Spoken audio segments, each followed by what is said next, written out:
వారికి ఒక శక్తివంతమైన ఆయుధం కావాలని గ్రహించిన వ్యక్తి అన్న నందమూరి తారక రామారావు గారు అధ్యక్ష.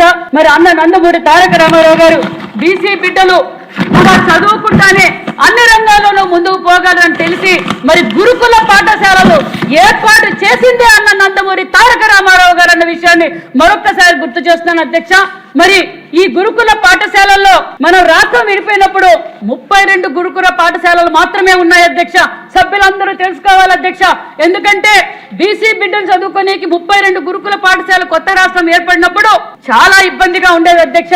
మరి బీసీలు ఎక్కువగా ఉన్న రాయలసీమలోను ఉత్తరాంధ్రలో ఎక్కువగా ఉన్నారు కాబట్టి మరి ఈ విషయం గ్రహించి, ఎందుకంటే విజన్ తెలిసిన వ్యక్తి 2020-2047 అని ఏదైతే విజన్ ఉన్న వ్యక్తి చంద్రబాబు నాయుడు గారు మరి మనం అధికారంలోకి వచ్చినాక 14-19లో 32 ఉన్న గురుకుల పాఠశాలలని 106 గురుకుల పాఠశాలగా మార్చిన వ్యక్తి తెలుగుదేశం పార్టీ ముఖ్యమంత్రి చంద్రబాబు నాయుడు గారు అనే విషయాన్ని మీకు తెలియజేస్తున్నాం అధ్యక్ష.